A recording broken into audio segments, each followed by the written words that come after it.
Yo. Welcome into the ChrisBeCappinn Show, man. Today is March the 8th. It's a bunch of games on the board for today. I think it's 9 altogether. So we're going to try to get through, maybe talk about all 9 of them. I know it's a couple teams that I'm not interested in betting on, but we'll try to get through all 9 of them. Jump right into it, man. Real quick recap of yesterday. Only one official play that I gave out, which was Isaiah Collier under his 13.5 points, and that was an easy, no sweat winner. I think he finished with like 6 points. I talked about finding the trend that was about cashing about 97% of the time with Colin Sexton in the lineup. He just wants to facilitate. So love that. Only official play that I gave it yesterday. I did put a couple dollars on Utah. That was a loser. They lost in Toronto last night. But outside of that, I just kind of injury report. If I don't get the best of the number, I typically stay off. So I haven't been making a bunch of bets in the NBA because I haven't been able to get, the best of the lines with some of these games. And it matters. It absolutely does matter in my opinion. So just a 1-0 night yesterday for myself as far as plays that I sent out to my members. We're going to jump right into it. I'm not going to go through too many comments, but let's get through a few. Gina says, good morning, Chris. Says she had a 4-0 sweep last night. Love to hear that. What up, Prolific? Says tonight is it. My team against your Lakers. Prolific, you from Boston, bro. I mean, you from New York. You can't be a Boston fan. It's like, nah, I'm just kidding. He says I'm definitely watching that one. Hopefully Derek White can keep all his teeth in tonight. Yeah, that. Hopefully he can. We'll talk about this game, Joseph. What up, GLB? Let's see. What up, Prestigious Prodigy? Lakers Celtics night should be good. Yeah. What up, Unc? Appreciate you for tapping in, Justin. What up, Swagged Out? Appreciate you for tapping in. Daryl, good morning, my brother. What up, Dropping Doms? Yeah, the Cavs. I said this on Cal's show the other day. I think the Cavs might be a fade ATS. I know I said yesterday they should absolutely smoke the Charlotte Hornets, and they should have. But when teams make the playoffs, just something to note, right? Just put this in your memory bank. When teams clinch a playoff spot, you see them start to rest players. You see them start to, just not care as much on the defensive end. They're trying to stay healthy. So when they're laying these big numbers, I wouldn't Hornets are terrible. So I wouldn't want to bet them against the Hornets. Wouldn't want to take the Hornets last night, but you're going to see some of these teams, Ronald, start to kind of, not play as well once they actually get into the playoffs. So just something to kind of take in note. I've watched this over the last couple of years in the NBA for sure. So you caught the Cavs minus 2.5. NBA so unpredictable. What up, Mark? Never used to Grand Rising. Good morning, Tasha. Let's jump into it, man. Let's jump into it for today. So first up, we'll start with jaXon as we always do. jaXon gave out 2 plays yesterday. Charlotte was actually not Charlotte. Cleveland was actually one of them. That was a loser. And then jaXon gave out OKC minus the 2, and that was an easy winner last night. They ended up smacking the Portland Trail Blazers, even shorthanded. I know a lot of people were thinking Portland could, potentially win that game. Portland got smoked last night. So 1 in 1 night for jaXon yesterday. Today, the prompt that I put into jaXon was a pretty simple one. What is the best total bet in the NBA today based on the last 10 games advanced stats? So wanted to be a little bit more specific, and jaXon tells me that it likes the under between the Orlando Magic and the Milwaukee Bucks. And I'm not sure if I agree with it. That's one of the games that I haven't really dug too deeply into, but I do have some notes, and I don't think I like under. But jaXon says the Magic average 104.5 points per game, which is the worst in the NBA, while the Bucks average 115, which is 11th. Combined, their average total is about 219 points per game. But the Magic slow pace, the Magic slow scoring tendencies and strong defensive metrics suggest a slower pace game here. Defensive strengths, the Magic ranked number 1 in points allowed per game at 106.2, while the Bucks allow 112.5 per game, which is 12th in the NBA. Both teams are solid defensively, which support a lower scoring game. The Magic have gone under in 69% of their games this season, 39 and 25 to the under. The Bucks have a more balanced over/under, 31 and 30, but their games against lower scoring teams like the Magic tend to stay under. Then you got pace of play. Both teams play at a slower pace, with the Magic ranking in the bottom third of the league in possessions per game. This further supports a lower total. And then some advanced metrics. Orlando's offensive efficiency is among the worst in the league, and their reliance on their defense to stay competitive makes it unlikely for this game to turn into a shootout. The Bucks' defensive efficiency and ability to control the tempo will likely keep the Magic scoring in check. So take the under 217.5 in the Magic and Bucks game. The combination of strong defensive play, slow pace, and the Magic scoring struggles make this a solid bet. So jaXon likes the under in that game today. I don't know if I can agree with that, but that's what jaXon likes, and it's kind of reading off what jaXon likes. All right, so let's jump into it for today, man. Bunch of games on the board. Let's see if we can get through them. First up, we got the Brooklyn Nets and the Charlotte Hornets.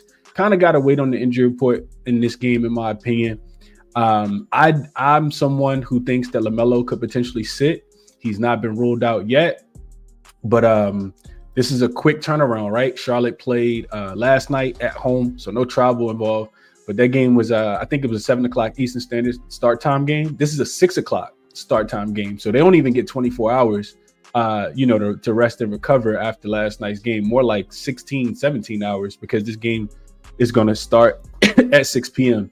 So that's something to take into consideration. Mark Williams did rush yesterday, so maybe he returns. Who knows? Cam Johnson has already been ruled out on the Brooklyn side, and that was the only thing that held me up from taking Brooklyn last night. I saw that this line opened at 2.5, and it's up to 4.5 now. So let's jump into the matchup. We got a Brooklyn team that has owned Charlotte. They've won 8 of the last 10 against the Charlotte Hornets team. All 3 matchups this season they've won as well. They covered the last 2, and then they won the first one by 1 as a 1.5 point favorite. So you could almost say that they covered all the games. The last 2 have stayed under the total of 212 and 205. I kind of feel like this one could get up and over if LaMelo does play, but we'll see what happens. Brooklyn is much better ATS on the road. They're 19, 12, and 1 against the spread on the road this season.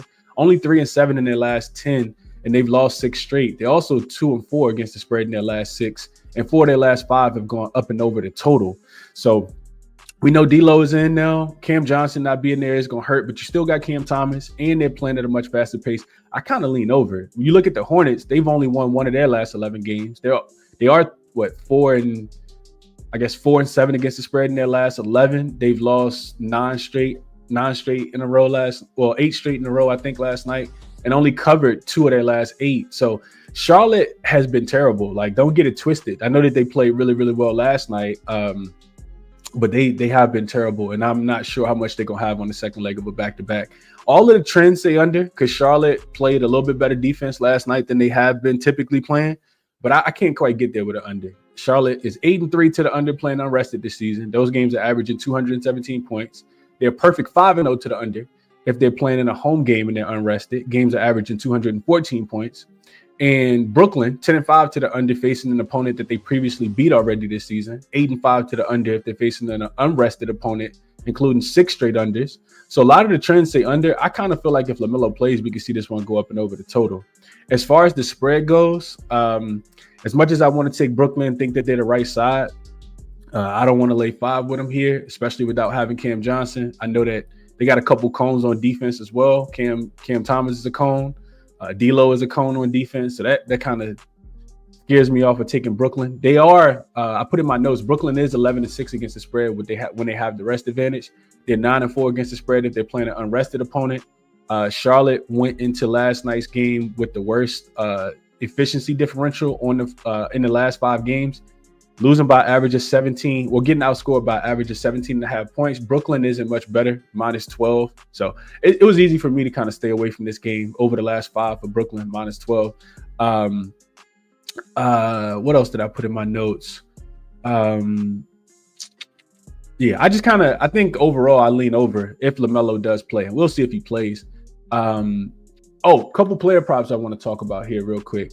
The first one is LaMelo. If he plays, I like LaMelo to go under. So we'll go over real quick to Outlier. Check out Outlier if you guys have not already. It is a really cool sports betting tool. So this is Outlier. I was looking at Corey Kispert, you can see as well. That's if Jordan Poole doesn't play. But if we go and look at LaMelo, if I can spell his name right.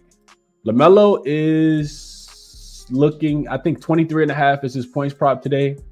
Minus 110. You can see that he did struggle last night against Cleveland. Also, only played 23 minutes. Played about 23 minutes last night, but it's not the greatest matchup for LaMelo in this spot. Excuse me. If he plays, he's only played in 3 of the 11 back-to-back so far for Charlotte this season. Under 23.5 points is something I'm considering, and it's primarily because LaMelo gets 32% of his points as the pick-and-roll ball handler. Brooklyn is the best defense in the NBA. As far as guarding the pick-and-roll, Brooklyn also top 5 and above the break 3 defense, where LaMelo takes a lot of his shots. Against the top of the league defenses in both above the break 3 and pick-and-roll ball handlers, LaMelo's only averaging 19.8 points per game. So I am looking at LaMelo to go under his points prop. You can see Brooklyn here. The defense is not that bad against the point guard. It's not too bad, not too terrible. It is almost bottom third of the league, but it's not too terrible. And I don't really like the spot here as much for LaMelo on the second leg of a back-to-back. You can also see that against Brooklyn so far this season, he did get hurt in this game. He only played, 10 minutes in this game? But even in the first game where he played 24 minutes, he only had 12 points. And this goes back to last season. He also struggled against Brooklyn. So I do like LaMelo to go under his points prop today. Have not bet it yet because I'm not sure if he's going to play. We'll see if he plays. Also, another guy I want to look at real quick, and I'm close to pulling the trigger on this one, and this is Keon Johnson. I have not bet on Keon Johnson this season, and this is more of a numbers play than anything else. But we look at Keon, right?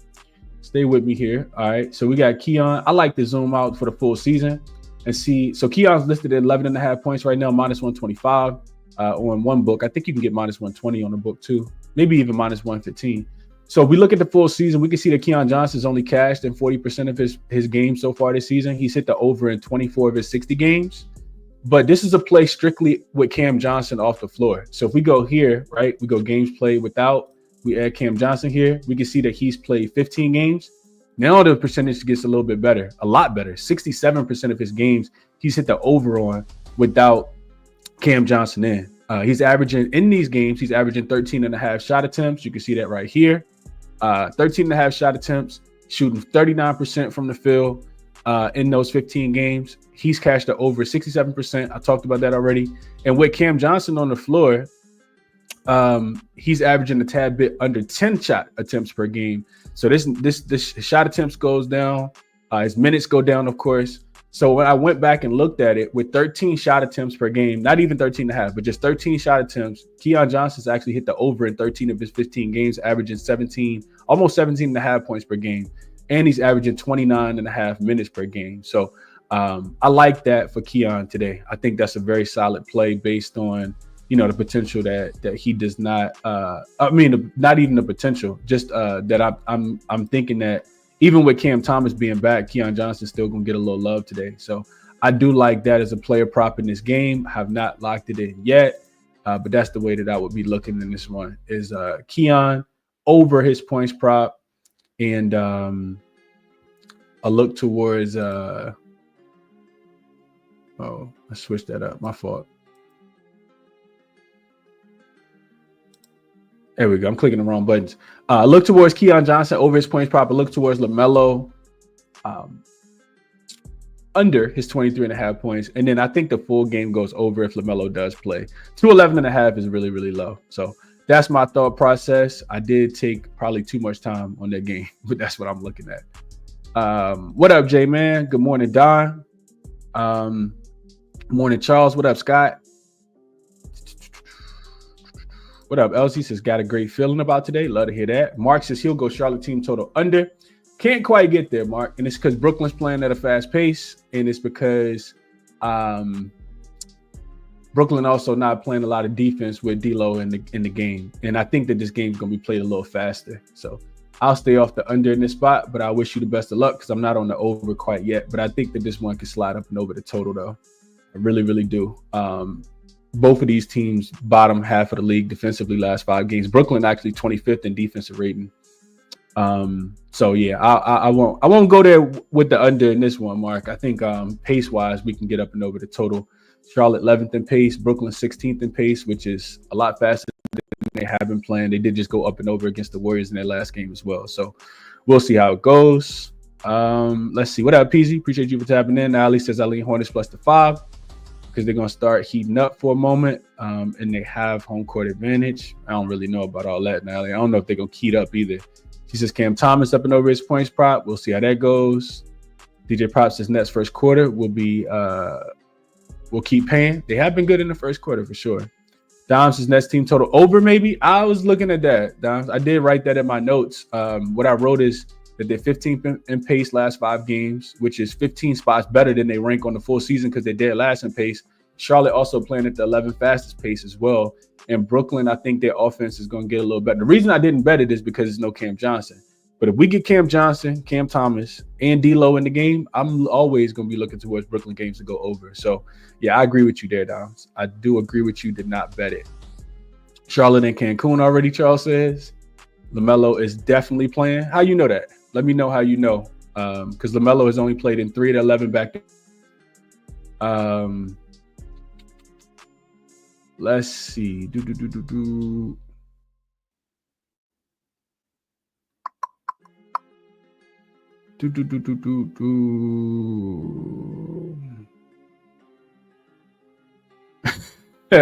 All right, we ain't got no plays in here. Y'all just chatting. So let's go to the next one. Next game up we got is the Pelicans and the Rockets.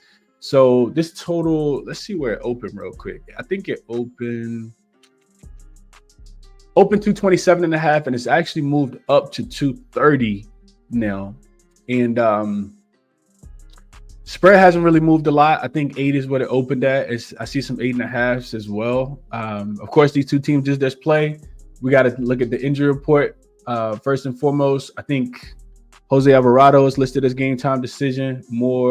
He's actually like really questionable due to a left hip injury. Brandon Boston is out and Bruce Brown is out on the Houston side. No Fred VanVleet again. And then Reed Shepherd is also out. He did play in that game in the last game. So the way I'm looking at this one, we did just cash on a Houston -4.5 pretty easily, all because of the third quarter. I think they won the third quarter by 23 points. And I don't really think that much is going to change in this spot. So this is now the 4th game between these two teams. Houston is 3-0 straight up, 3-0 against the spread against the Pelicans this season. Situationally, you got a Pelicans team that's just 1-3 straight up, 0-4 against the spread in their last 4. It's also the first leg of a back-to-back for the Pelicans. They got to go back to New Orleans tomorrow to host the Memphis Grizzlies. So you don't like that if you like the Pelicans at all. Houston, first game back home after a 3-game road trip. They do have an extra day of rest after this game before they host Orlando on Monday. And the way I see it for Houston, they kind of need all their wins for seeding purposes right now. I mean, like being right behind Memphis in the standings. Memphis did win yesterday. So they're 5th, and we know 4th and 5th is big difference because if you're 4th, you're hosting, which we know Houston is better at home. And if you're 5th, you're on the road going into that opponent's teams, that opponent's arena. So I do kind of feel like Memphis, Pelicans. I'm sorry. I feel like the Houston Rockets need all these games so that they, can stay pretty close. I think they're 2 games behind the Memphis Grizzlies right now. So nothing really changes, right? Like Houston is still a much better rebounding team. I still think they're going to get all their misses. I don't want anything to do with the Pelicans right now. And then a couple things I looked at situationally. So we got the Pels are just 3-5 straight up and against the spread if they're facing the same opponent. I'm sorry, 3-5 against the spread if they're facing the same opponent in the second game. They're just 1-2 against the spread if they lost the first matchup. So it's not like they bounce back in these spots. And if it's a road game and they're facing the same opponent, they're 1-4 against the spread in that game as well. Houston, 4-1 straight up, 3-2 against the spread if they're facing the same opponent this season. I don't like that Houston is 4-7-1 against the spread when they're traveling from road to home, and they're only 2-5 if they won their last game. But they still have all the advantages that we talked about in the last matchup on Thursday. You got a Pelicans team here that's 9-23 against the spread on the road. They're covering 28% of the time. Just 2-10 against the spread if they're in their last 12 games as road dogs. They're losing by an average of 14 points. And they're just 1-7 against the spread if they're in the revenge spot this season. So it's not like they bounce back in these spots. They don't bounce back well at all. So it's Houston minus the points in this spot. I haven't bet it yet. I did consider a Pelicans team total under. What I wrote in my notes here was with the Pelicans hosting Memphis tomorrow, I can see a situation where they pack it in. If the game, if it's not close and the Houston Rockets jump on them early. So if it gets ugly, you can see a Pelicans kind of mail this one in. Houston has also held 7 of their 8 opponents under their team total this season. If they've already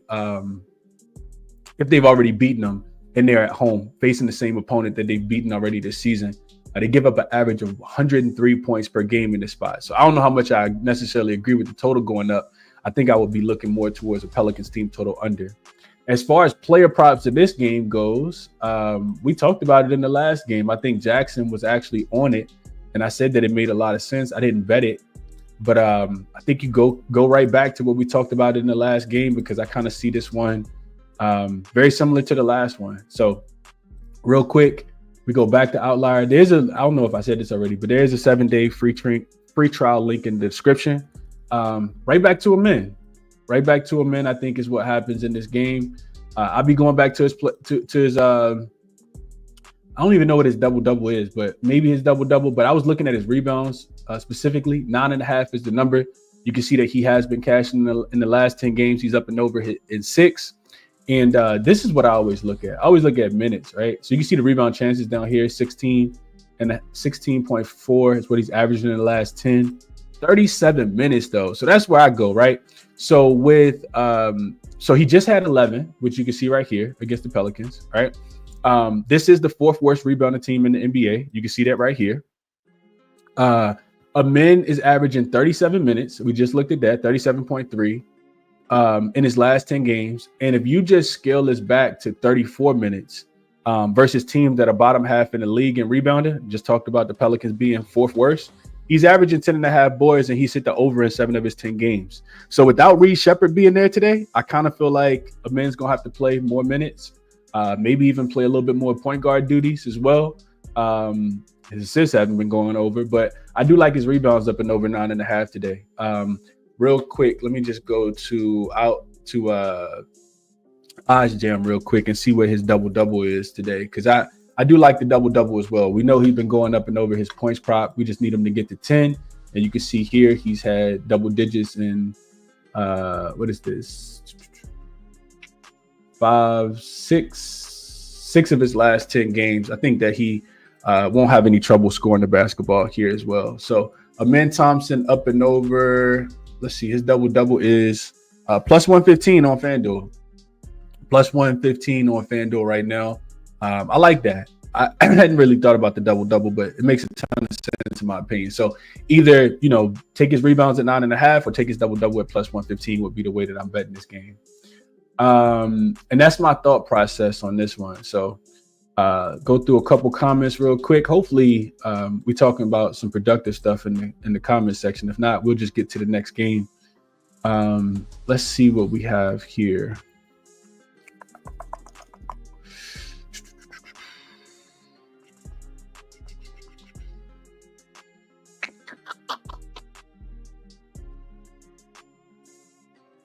Nally says Pelicans plus 8.5. Okay, not looking that way at all. I was kind of considering this, J-Man. CJ McCollum has actually played. He's played in all 3 games. He stayed under his player prop in all 3. It was on my short list, J-Man. I just kind of, when I went through it and I was looking at how many minutes he's been playing and how many shot attempts he's been getting up, like the over was just too hard for me to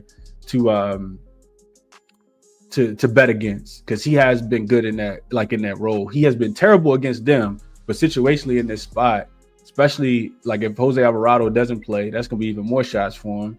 But yeah, I wish you the best of luck, my brother. I think some 18.5s are out there as well for CJ McCollum.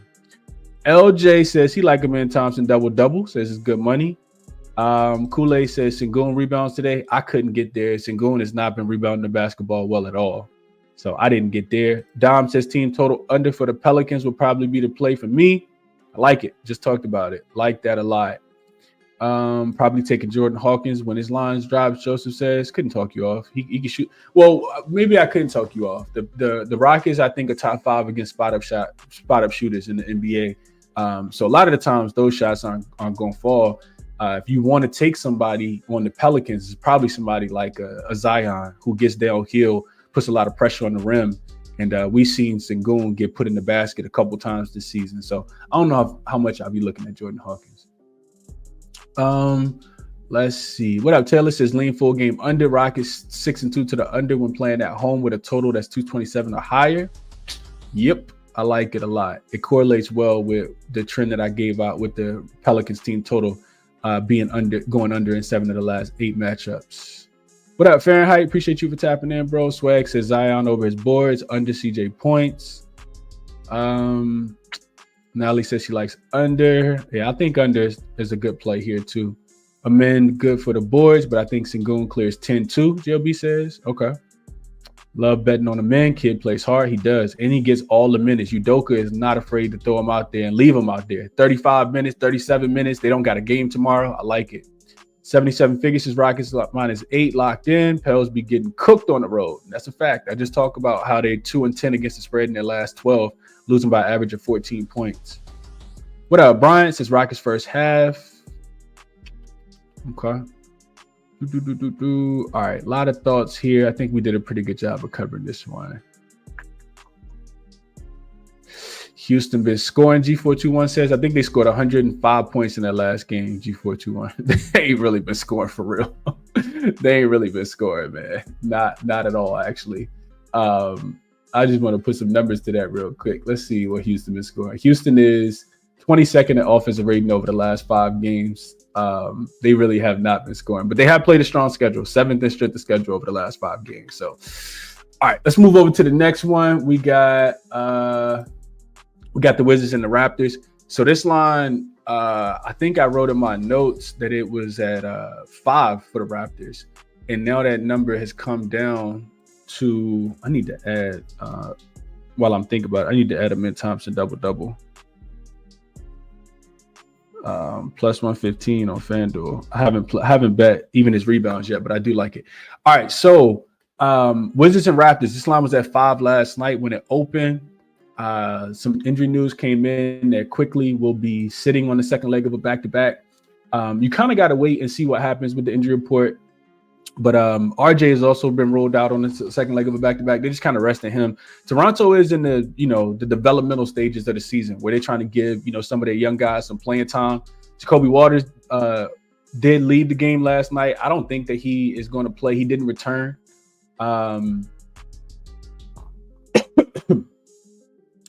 He did not return in that game last night after scoring 14 points and hitting his over in the first half. Ochai Agbaji has been, I think he won't play. Like, you got to kind of wait for the injury report. Chris Boucher ended up being ruled out. Grady Dick didn't play. I think Jakob Poeltl returns today. And on the opposite side for the Wizards, they got Jordan Poole listed as questionable. You kind of want to know the status of Jordan Poole, if he's going to play or not. Rashad Holmes is also game time decision. No Malcolm Brogdon for this team either. And on top of that ugly injury report, both of these teams match up again in Toronto on Monday. So they get tomorrow off, and then they play again on Monday. That's actually enough for me to skip over this whole entire game. But I'll go through my notes. Toronto won the only matchup this season. They covered. They were 6-point road favorites back on January 29th. That's when the Wizards were probably the worst team in the NBA. Not that they are too much farther away from that now, but Wizards have been playing a little bit better basketball. That game did stay under the total 228. Toronto has owned the Wizards. They're 8-2 against the spread. I'm sorry, 8-2 straight up and against the spread in the last 10. 7 of the last 10 have actually stayed under the total. And you got a Wizards team that do have a one-day rest advantage, but they have not been good on the road, of course. 11-16-1 against the spread. Toronto, second leg of a home back-to-back, where they are only 2-9 straight up, but 6-4-1 against the spread on the second leg of back-to-back games. 7-4 to the over. They have dropped 3 straight, failed to cover 3 straight as well in this spot on the second leg of a back-to-back. But they also 10-5-1 against the spread if they have the rest disadvantage. So Toronto plays well with the rest disadvantage. So real quick and simple. If I'm playing this game, I'm waiting for Jordan Poole to get rolled in, and I'll be looking at a Washington Wizards team total to go under.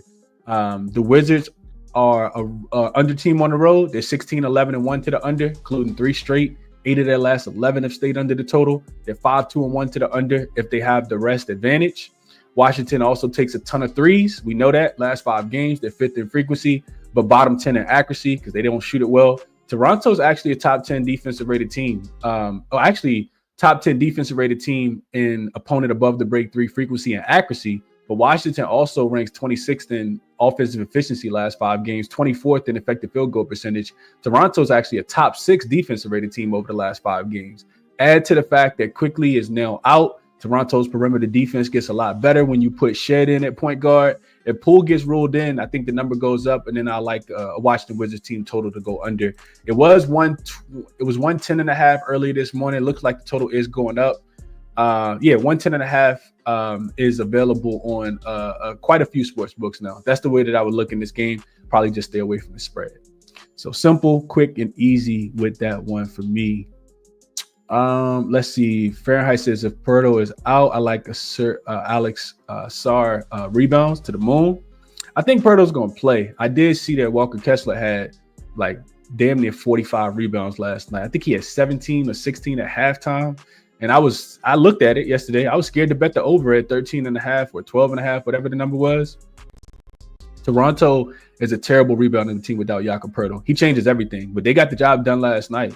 So we'll see how that goes. Pass anything with the Wizards is a no-go, Kevin says. GLB says crazy thing is Amin doesn't really get boards against teams that are bad against his position or in the defense versus position, like in that area. Yeah, I need him to get him today, Amin. GLB. I didn't bet the over, but I do like it. Charles says exotic backwood. Nelly says Raptors money line. Jakob Poeltl over his points, rebounds, and assists. Give me the Wizards money line, Joseph says. So I kind of feel like it's difficult, right? Because Toronto, like neither one of these teams are playing for anything. You got the Raptors team that's 21-42 straight up, and the Wizards team that's 12-49 straight up. Toronto is kind of out of the the sweepstakes to get a top 5 pick or to land Cooper Flag. But the Wizards aren't, so I don't think the Wizards be going to try to win. But best of luck if you bet them on the money line. I think the Wizards are going to try to lose some of these games. Pool under, Raptors money line, 110 for the Wizards is comical. They literally forgot how to play defense on the road. So what you thinking, Dom? You thinking under for the team total, or what you thinking? I need to know. No quickly mean RJ eats. RJ is not playing. So RJ can't eat from the bench. Can only look Toronto, but are we sure they're going to play hard? They have been playing really hard, Brian. I think so. A lot of the times, right? Like I'll just be quick. A lot of the times when these players get ruled out, like these starters, we're gonna see this happen towards the end of the season as well. When these starters get ruled out, and you got these bench guys that don't have guaranteed contracts or on 2-way contracts or don't have long-term big contracts. That's who plays the hardest. Like, look at Wiggins last night for OKC. He played really, really hard last night. Had 30 points last night. So you think that, the other team's going to come in and play hard. It don't always work that way. We've seen this a couple different times. We saw it with Toronto last night. Like, it won't, like Scotty Barnes had a super big game. Quickly had a pretty big game. But, the Jacoby Waters of the world, the Jamal Sheds of the world, like those guys come in and play super hard. So I do think that they're going to play hard. I think when these secondary guys get minutes, they'll absolutely play hard. Sometimes they're going to play harder than the starters. So that's my thought process. Under for dropping dimes. That's what I was thinking as well, Doms. Haven't bet it yet, but like I said, I think the number goes up. I'm not sure if he plays, J-Man. We'll see if he plays. Yeah, that's what I'm talking about, RJ. Those guys, like you're going to see some guys for Dallas start to play really hard because they're trying to make the league. Like, don't forget that. All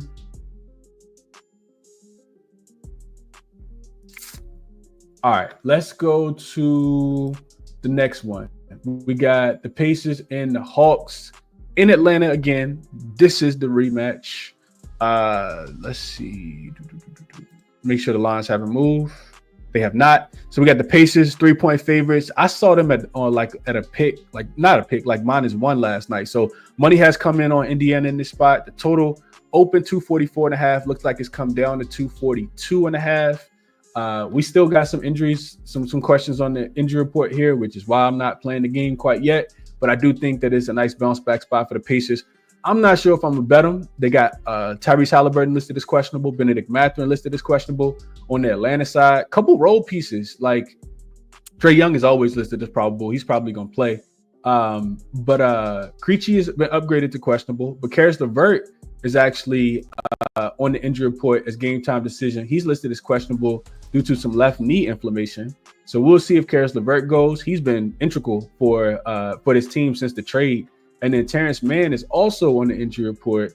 He's listed as questionable due to a quad injury. So I think both of those guys, I know that they play smaller roles, but Atlanta is a strength in numbers type team for me, especially when you think about Trae Young just having pieces around him that can score the basketball.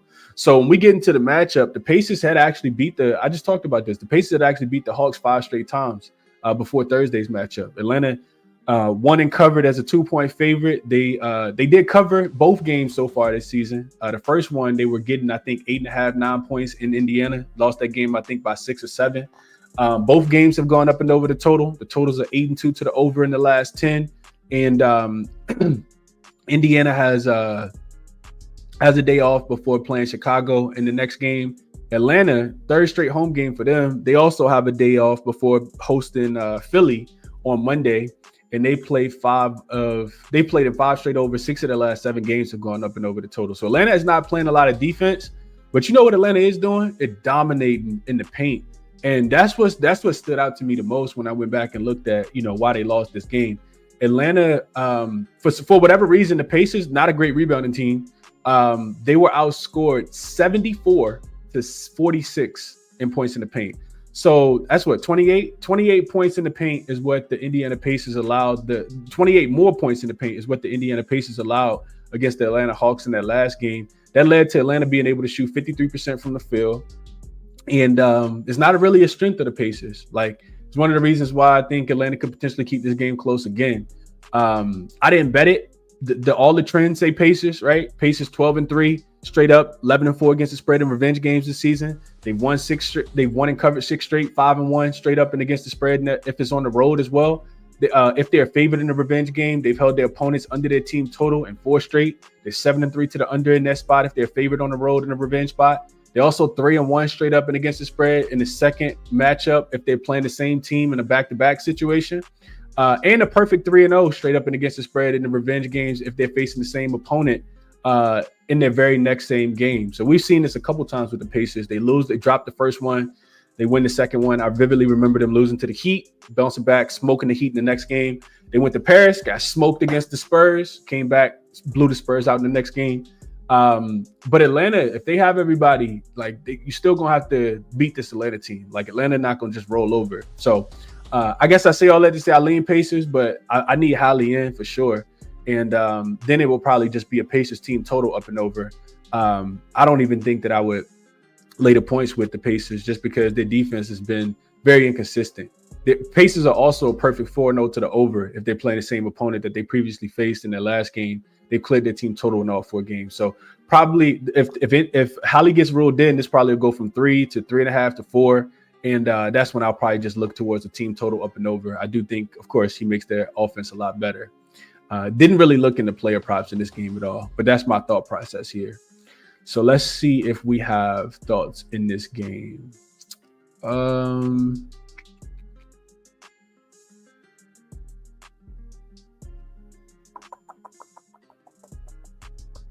I don't see anything. Pacers lost as favorites last game, 12-1 to the over. Like it. Justin played the Pacers, put -137 on the money line in his pocket. I know I tell you this all the time. You got to stop parlaying, my brother. Like, you got to stop parlaying. If you putting 12 legs together, try 4. If you putting 4 legs together, try 2. Like, you got to stop parlaying and then just complaining about losing. Like, it's not a winning sports betting strategy, my brother. Not a winning sports betting strategy, man. Pacers will blow them out today. Nally says take them all the way up to 5. Okay. I do remember that game, but Spurs not a great rebounding team. Dom says he played -2.5. They got the Bucks coming up next and have to keep pace with them for the 4th seed, and the Pacers are excellent in revenge spots. I talked about all of that. Kevin says he played the Pacers -2. Yeah. Good job getting the best of the number if Holly gets ruled in. If Holly gets ruled out, both of y'all got the worst of the number, but we'll see how it goes. We'll see if Halliburton actually plays today. Let's see. That's a fact. They're exactly what the people want. They're exactly what the sports books want, man. Almost hit a 12 leg last night, lost by 0.5, and you don't get any reward for hitting 11 of the 12 legs. Nothing at all. That's called a round robin. Got to stop doing that if you want to make money, man. But that's not what this is about. Let's keep going with let's keep going. So next game we got up is the Bulls and the Miami Heat, and we got. If I'm being honest with y'all, like this is the y'all know I don't bet Bulls games, Bulls free diet for myself, but the Bulls are actually in the best spot on the board today. From a situational standpoint, let me just say that. Now what holds me up is that for one, it's the Bulls, and for two, the injury report. So you got Lonzo listed as doubtful, Vucevic listed as doubtful, Kobe White is game time decision. I think Patrick Williams might play in this game as well. Well, he's unlikely to play due to a quad injury, and I would kind of want Patrick Williams in as well if I wanted to bet on Chicago here. But this line did open at 5 yesterday. It went all the way down to 3. I think 3.5 this morning when I woke up, and now it's back up to 4.5. So you got so Chicago actually won the only matchup that they played against the Miami Heat. And they've been, Chicago is very Jekyll and Hyde. Back on February the 4th, they beat Miami as a 3.5-point home dog in Chicago. The game did go up and over the total 229. Chicago's actually covered 3 of the last 4 against the Miami Heat as well. So you got the Bulls here coming in with an extra day rest. They've covered 6 of their last 8 games. Short travel, of course, from Orlando, which they just won outright as an 8.5-point dog. You just can't bet against the Bulls, bro. Just like bet on the Bulls or just stay off the Bulls. Don't matter who they got playing, none of that. They won that game in Orlando without Lonzo, without Vucevic. Kobe White, I think, had 45 or 44 or something like that. Miami in this spot, not a great spot. Second leg of a home back-to-back. This is the 5th game in 7 nights. Typically a spot you want to fade. It's also a 7th game in 11 nights. Miami's been playing a bunch of games. They just went to Cleveland, of course, lost that game on national TV. Last night they lost by, I think it was 3 to Miami on a last game, a late game shot that Bam Adebayo missed. So a couple things I looked at in this spot. One of them is really just the rest advantage here. I got a trend that's like pretty strong towards Miami. I'm not even gonna read it out, but it's a rest advantage trend that's really strong for Miami. Since the All-Star break, it's 5-0, I think, this season as well. Chicago has lost 5 straight games and failed to cover failed to cover all of them if they're at a rest advantage. So, I mean, that's what you get for wanting to take the Bulls with a rest advantage, right? They don't even cover in this spot. Miami is only 6-7 against the spread at the rest disadvantage. They're 6-6 if they're playing unrested, and 2-3 against the spread if they're favored and they're unrested. So what this really comes down to is like how well the Miami Heat are going to guard the 3-point line. We know all the Bulls want to do is shoot a bunch of threes. In Miami, they haven't really defended the 3-point line well. If you go back and look at the box score last night, Minnesota shot 40% from the 3-point line. And they did hold Cleveland, I think, to like 34%.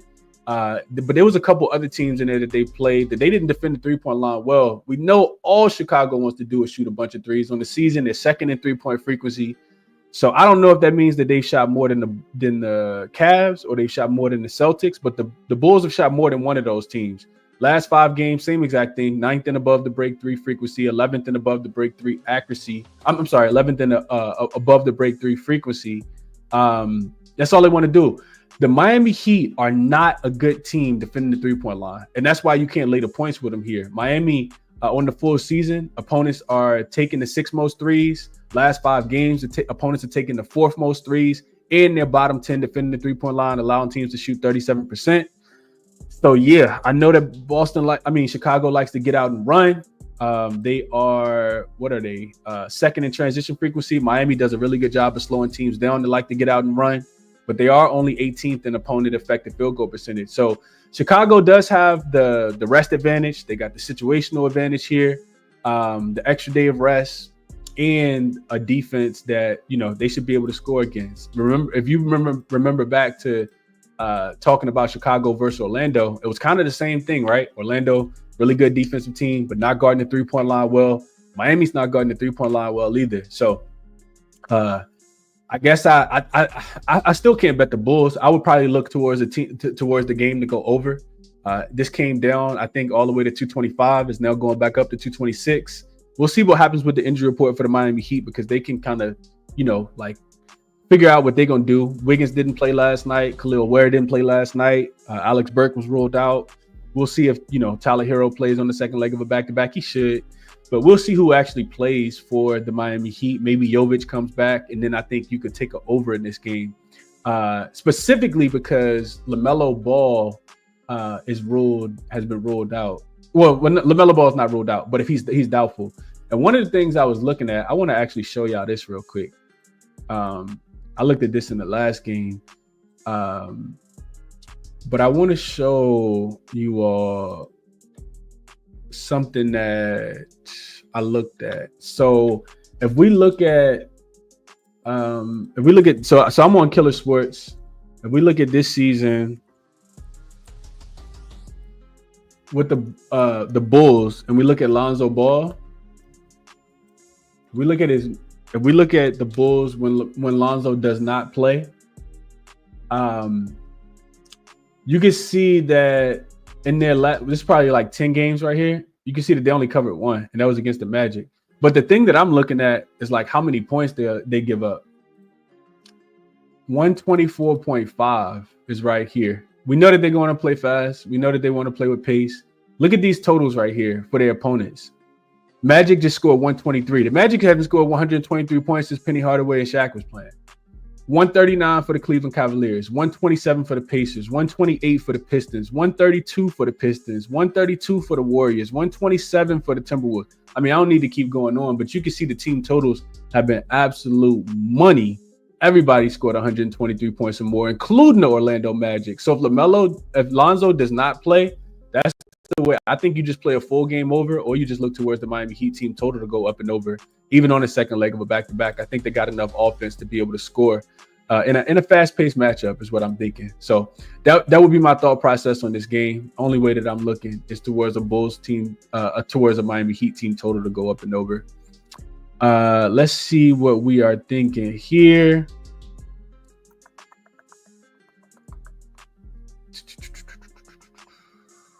Taylor says, don't mind Daniels over his points. Dyson Daniels, he says at home with 30-plus minutes versus teams that are 20th or worse and allowing points in the paint. He's over in 7 of his 11 games. Chris, you mentioned Hawks' aggressiveness in the paint and the Pacers' garbage defense down there. They are. Yeah, they just can't guard the paint. And we know Dyson Daniels not getting his points from the three-point line. So I couldn't talk you off of this one, Taylor. Bruselli, I'm kind of indifferent on him. He's a rookie, so I don't really like betting on too many rookies. I think it also, is dependent upon. He's gonna get the minutes, right? Because now you're down no Ayo Dosunmu. Patrick Williams probably not gonna play. I would need to look a little bit deeper, but I don't really like betting on anybody that played for the Bulls. If I'm being honest.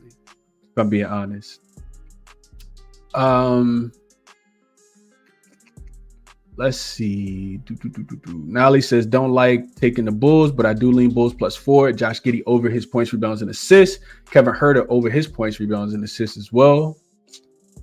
Okay. What up, Brian? Says Bulls here for me. Yeah, I just can't stomach it, but I understand.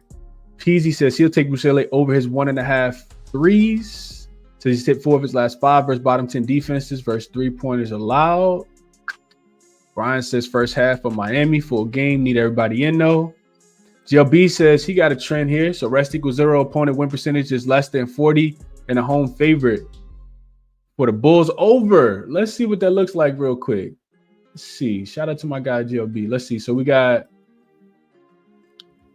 team that's unrested and win percentage is less than 40. And you're a home favorite. Let's see. So we got, is it this season? So just this season, rest equals 0. Opponent win percentage is less than 40. Home favorite. 19-4-1 to the over. 57.6% is what I'm seeing, GLB. That's what I'm seeing. That's not bad. It's not bad at all. GLP says, G421 says, so what you're saying, Chris, is that Lonzo holding the Bulls back? Nah, what I'm saying is Lonzo plays some defense and nobody else on the Bulls play any. That's what I'm saying. Bam over his points, rebounds, and assists. Tasha says she's not touching this game pass. Heat first quarter. All right, cool. Yeah, I didn't bet it either, but if I'm betting it, it's a look towards the over and maybe just a Heat team total over. But I do think the Bulls going to be able to contribute because I think that they're going to be able to knock down some threes. So that's my thought process. Next game up, I didn't really dig too deeply into this one. We can go through it really quickly. It's only 3 games left. So this is the Orlando Magic and the Milwaukee Bucks. Jackson does like the under at 217.5. The total is actually going the opposite way, though. It looks like it's up to 218 now. Orlando doesn't have anybody on the injury report. Of course, they will be without a plethora of people, but Jalen Suggs is done for the season, of course. On the Milwaukee side, Dame is listed as probable. And then you got a couple other injury pieces as well. Bobby Portis, of course, is out. No Pat Connaughton. Gary Trent Jr. is game time decision, but I think he's actually doubtful in this one as well. And I'll be honest, like when I hear Gary Trent Jr. may not play, the first thing I want to look at, I was actually looking into this last game for Milwaukee when they were playing against Dallas, is a look towards Jalen, not Jalen Green. What's the Green kid name? Josh Green. Is it Josh Green? I think it's Josh Green.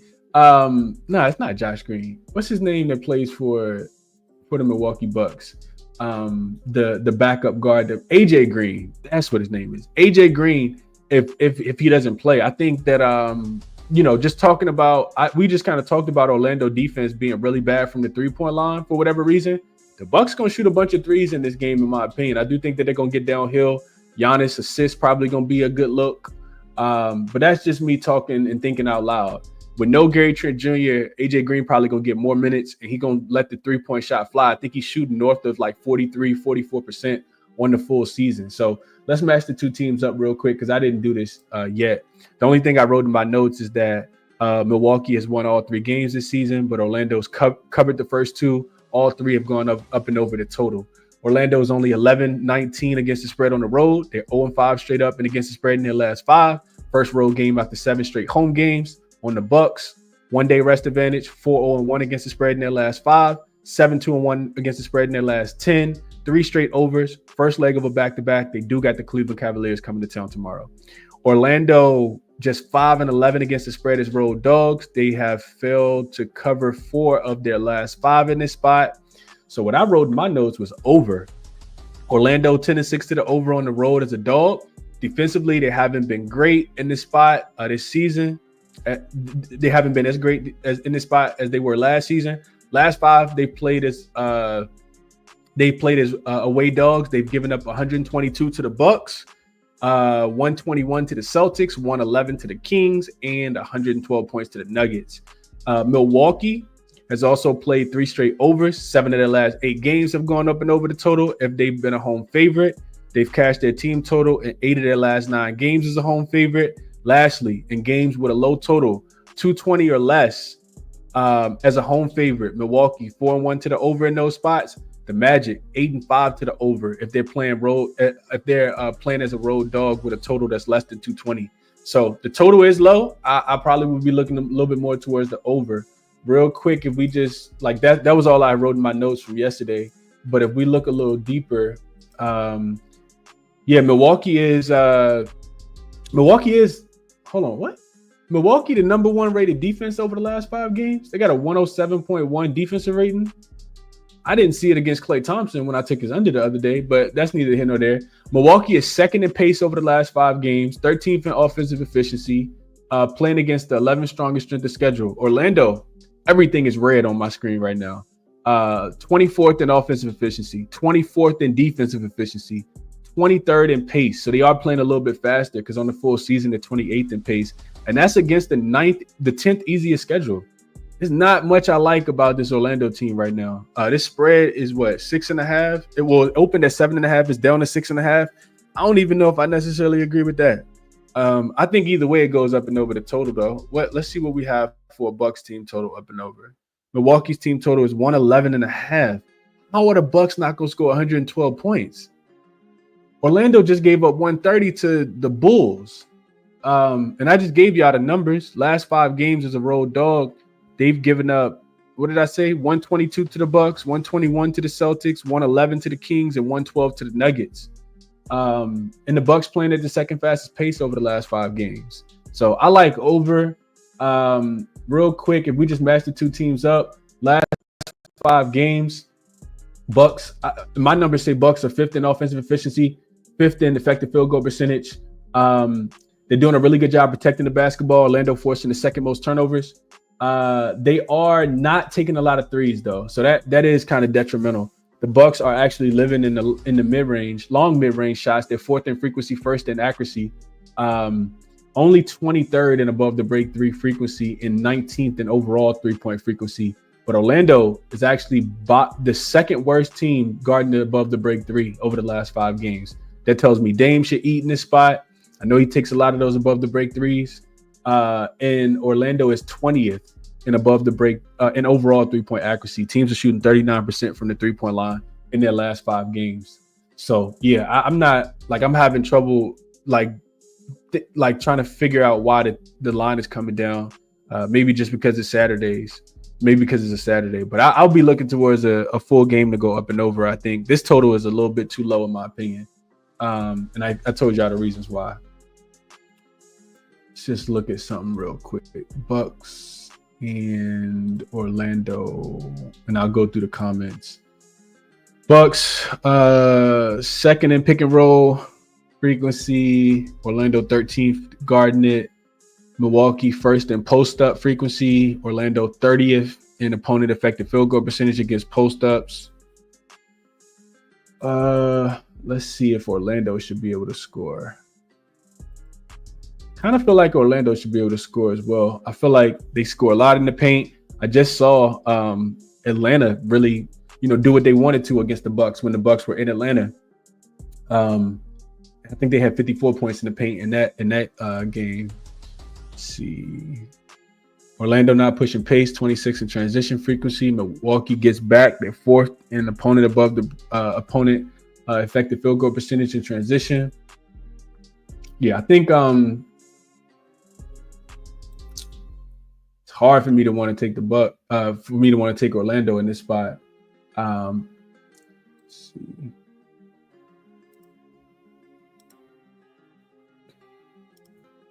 So Orlando has been getting downhill, attacking the paint, 10th in rim frequency, 10th in paint frequency last 5 games. Taking a lot of long mid-range shots, overall mid-range shots, not taking a lot of threes at all. The Bucks defense has been really good against the 3. They have given it up a little bit in the paint and at the rim. And in the long mid-range as well. So yeah, all this to me says over. I like over in the game a little bit more than either side. So that's my thought process on this game. I didn't think too much about props at all. Let's see what we are thinking here. Taylor says Giannis under his 5.5 assists. 43% of his assists come to the above the break 3. Magic allowed the least amount of assists to the shot zone.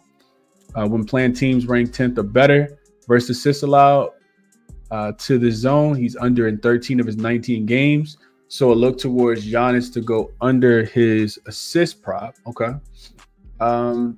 Let's see what we can get that number at real quick.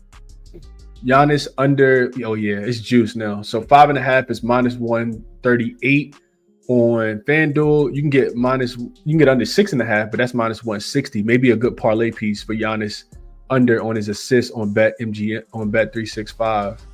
-160 on Bet365, but 5.5 is -130 on DraftKings as well. So shop around, get the best number if you like that. Couldn't talk you off, Taylor. Bucks -6.5 for Nally says no brainer. Also like Dame over his threes. Torian Prince over his points, rebounds, and assists. Giannis 28 points, -115 on Bet365 for Fahrenheit. Says 31 in 7 of his last 8 games versus Orlando. Okay. Cole Anthony over his points for RJ. No look for Brook Lopez. He's coming off a weak game. Yeah, I'm not a Brook Lopez type guy. like he just don't move the needle for me, man. He's so slow. Like I see him get abused every time I bet on the Bucks. So yeah. Giannis over his points, under his assists for Adam. LJ says, notice the Bucks come out strong after halftime, 5-2 ATS, third quarter, last 7. So could be a live betting spot. You know, I thought about this last night, LJ, real quick. I thought about this last night when I was thinking about the Denver and Phoenix game, because Jokic got ruled in, Aaron Gordon got ruled in, the spread shot up, and they didn't cover the late line, right? Went to overtime. That late line ended up being like a 9, I think. They ended up losing the game by 8. So, of course, I don't want to get the worst of the line because I saw it after it moved. So I was thinking, all right, well, we know Phoenix comes out really, really slow. Really, really fast. And then they kind of tail off throughout the game. And the exact opposite happened last night. Phoenix comes out, gets smoked in the first half. I think they lose the first quarter by like 9. They were down by like 15, end up going into halftime down by 11. And then all of a sudden, the Phoenix Suns come from out of nowhere. And typically it's Denver third quarter, right? Nope, not last night. So yeah, those trends, that's why I don't bet those trends before the game, because you can see times where like the tendency is not always going to be the same. We haven't seen Denver come out that strong at home in a very long time. But that's my thought process there. Let's see. Joseph says books must know something with the Bucks total so low. Yeah, I'm gonna wait on it, Joseph. I agree. But yeah, I like that. I kind of thought that the total would come out low though. I capped this game yesterday at like 4 o'clock Eastern Standard Time. So the totals weren't even available yet. Or it might have been even before that. It might have been lunchtime yesterday. The totals weren't even available, but I thought that it was going to open lower than 220, which is why that was the number that I used for my notes. What up, Fred? Says Orlando losing last 5 did it for me. Them and the LA Kings due for a victory. I don't know, man. I don't think they're going to beat the Bucks, though. But I can understand it, Fred. In order for the Orlando Magic to win this game, like, I think you would need Giannis or Dame to sit, in my opinion, just because they present too much of an offensive challenge. The Bucks are 10th in offensive efficiency at home. Defensively, they play a lot better at home. They are +7, which is exactly what the line is in efficiency at home, 117 to 110. So that's 227 points. The Magic on the road, real quick, are a -5. So they're averaging, their offensive efficiency is a 106.6, which is 28th in the league. The defensive efficiency is a 111.8, which is right where the Bucks team total is today. So they're losing by an average of 5.2, which is 23rd in the NBA on the road. So yeah, the line is, I guess, is about right. I don't necessarily agree with it. I think the Bucks are in better form right now, and they are they're plus 10.9 in efficiency differential last 5 games. So the Bucks have been winning, and the Orlando Magic have been losing, and it's not against good teams. They are 21st in strength of schedule, minus 11.1 in efficiency differential. But we'll see how it goes, man. Saturdays cannot be trusted, like Tasha said. I agree with that. Let's see what else we got here.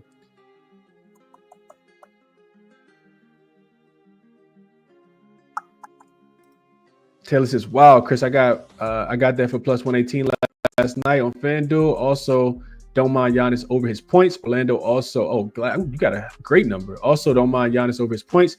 Orlando allows him to take whatever mid-range shots he wants, and historically, he scored well against them. I did see that. Okay. Malik says, what's going on, good sir? Nursing school been beating my butt. And hopefully everything is going well, man. He's just glad to catch a live show. Can't trust the Magic after they let Kobe White go off. Kobe White had like a billion points last game, man. Giannis 30 plus for Justin. Put it in his pocket. G421 says Magic went over their team total last game, but still lost. Yeah, it's over for me, man. Magic just not playing really good defense right now. I like over. Yeah, y'all keep up the good work, man. Love to hear that nursing stuff, that nursing school stuff, man. Keep up the good work. Keep working hard. Know that it'll pay off at the end. I remember being in that spot too when I was getting my master's degree. All right, so next game we got up is the Pistons and the Warriors. I think it's just 2 games left. Pistons and the Warriors, another game that I didn't dive too deeply into. I kind of want to take the Pistons, though, if I'm being honest. I kind of want to take the Pistons, man. I don't like the spot here for the Warriors as much. So 6.5 is the number. I do see it coming down to 6. Total 235.5 is going up. And yeah, because this was at 233.5 is what I wrote down. And real quick, let me just see what it opened at. It opened 229. So yeah, it's up a lot of points now. A lot of points, still going up. And I didn't really take too deep I didn't really get to this game. So Brzezinski is listed as questionable. He left the game, of course, in Brooklyn with I think it was back spasms. Not sure if he'll play. And then Kuminga, of course, is out. On the Detroit side of things, Jaden Ivey, of course, is out. Tobias Harris should play in this game. He's listed as probable after missing, I think, the last few games for the Detroit Pistons. So Golden State has played Detroit really well. They've won 3 straight, 7 of the last 10. They did beat Detroit earlier this season, 107-104 in Detroit as a 2.5-point road favorite. Of course, they didn't have Jimmy Butler in that spot. And of course, those before Detroit got hot. Detroit is much better on the road. I know that Detroit just got smoked by the Clippers, and they should have won that game. They absolutely should have won that game. But Detroit is actually still 20-11-1 against the spread on the road. This is the third of a 4-game road trip. 2 days of rest after losing to the Clippers, and they got the Portland Trailblazers tomorrow. So it is the first leg of a back-to-back. And even after losing to the Clippers, the way that they did and taking my money or losing my money, they're still 8-2 straight up and against the spread in their last 10 games. When you look at Golden State, boy, are they playing really good basketball right now. Only 14-15-1 against the spread at home, but that's on the full season. They 8-2 straight up also in their last 10 games, 7-3 against the spread. They didn't cover against Brooklyn, but did win that game. They won 3 in a row, and it's their first game back home after a 5-game road trip. I think they have a 7-game home stand that's coming up, but it's going to be against some really difficult teams. The Warriors about to play against some very, very difficult teams on this homestand. Real quick, let me just look at it. I want to confirm that they are going to be at the crib for quite a while. So 1, 2, 3, 4, 5, 6, 7. Yeah, 7-game homestand. Starts with the Pistons. They got the Trailblazers, the Kings, the Knicks, the Nuggets, the Raptors, the Bucks. So not too tough of a homestand. They did go 4-1 on the road trip. The only game that they lost somehow was to the Sixers, laying 7 points and lose that game outright last Saturday. Gave up 126 points in that spot as well. So I got to match these two teams up on the floor, so I'm not just telling y'all nothing, because I do kind of feel like this is going to be a good game. Let's just real quick see if we'll start with Detroit offense. I don't like the spot already for Golden State being their first game back home after a 5-game road trip. I feel like Detroit has been really good in revenge games as well. I just want to look at that real quick before I match the teams up. So Detroit is 11-8 straight up, 12-7 against the spread. So 58% and 63% ATS if they are in a revenge game this season. And they've actually won outright 1, 2, 3, 4, 5. 5 of their last 7. They've covered 6 of their last 7 in this spot. So that makes me lean Pistons as well. We can add in here that they're road dogs, 3-4 straight up, 4-3 against the spread, losing by an average of 3 points. Okay. Let's add that they have the rest advantage. They are 4-3 straight up, 5-2 against the spread with the rest advantage in revenge games this season. Okay. All right. So now let's match the teams up on the floor. We got a Pistons team that is attacking the paint, 9th in paint frequency over the last 5 games, 3rd in paint accuracy. Not a lot of other shots that they're taking, kind of evenly distributed. They're 13th in rim frequency, 3rd in rim accuracy. So a lot of their paint shots are coming like specifically in the paint or at the rim based on the numbers that I'm looking at. Golden State's defense has taken a little bit of a step back. We know Brooklyn was able to score, against them in that spot. So defensively, not that they are bad. They're 13th in defensive efficiency last 5 games, 13th in opponent effective field goal percentage, 8th in turnover rate. That's something that Detroit does struggle with. Detroit on the full season turns the ball over at the 9th highest rate. Over the last 10 games, turn the ball over at the 10th highest rate. So they are still struggling to protect the basketball at times. Detroit also plays fast, right? First in transition frequency last 5 games, first in efficiency in transition as well. And we just look at them. Let's just go Detroit. Let's see, kind of live capping this one. Detroit, Golden State. All right. So last 5 games, Detroit is 14th in offensive efficiency, 2nd in defensive efficiency, 108.7 and they're playing at the 4th fastest pace against this 12th strongest strength of schedule. Golden State last 5 games, of course, they've all been on the road. They are 8th in offensive efficiency, 11th in defensive efficiency, 17th in pace against the 24th strongest strength of schedule. So 7th easiest strength of schedule for them. Detroit likes to get out in transition, 4th on the full season. And frequency, Golden State is really good. 7th in opponent transition frequency and 8th in opponent transition efficiency, I guess I should say. So frequency and efficiency, Golden State does a really good job there. Detroit also gets a ton of putbacks. So 3rd in putback frequency, Golden State 21st in opponent effective field goal percentage and putback shots allowed. All right, so Detroit could have trouble scoring the basketball, in my opinion, in this game. Even though they do play fast, Golden State is really good defensively. So that makes me look towards an under.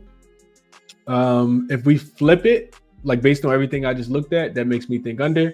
If we flip, especially with this total going up, if we flip it and look at Golden State offense to see if they should be able to score against Detroit, we already know what we got to look at, right? We got to look at if Detroit's going to be able to guard the 3-point line.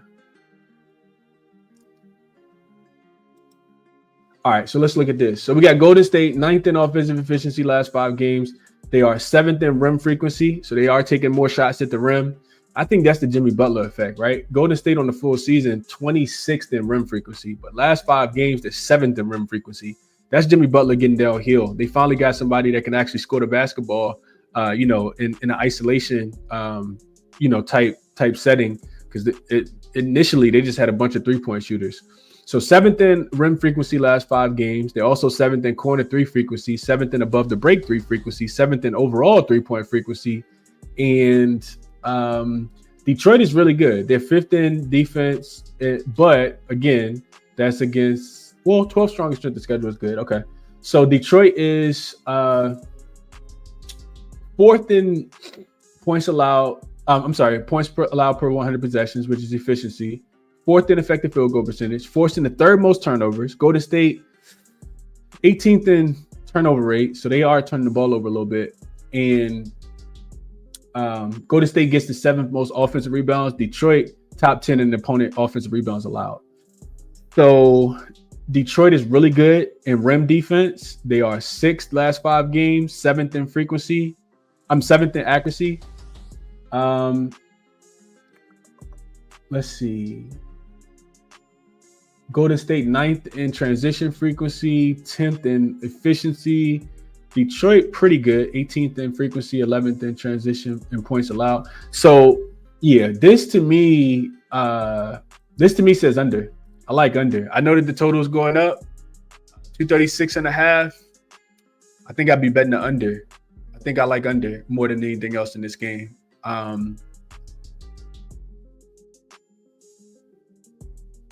Yeah, the first matchup went under as well. This total is super high. I'm not sure why it's getting bet up so high. I don't like over, though. I do not like over. Detroit team total is 115.5. Golden State is 121.5. I think we see an under here. Back-to-back unders between the two teams, 240.5 and 221.5. So 2 very different totals. Let's just look real quick. Last couple seasons, see how they've played. Well, I don't think you can really look at the Pistons last couple seasons, honestly, because they've been such a better team this season.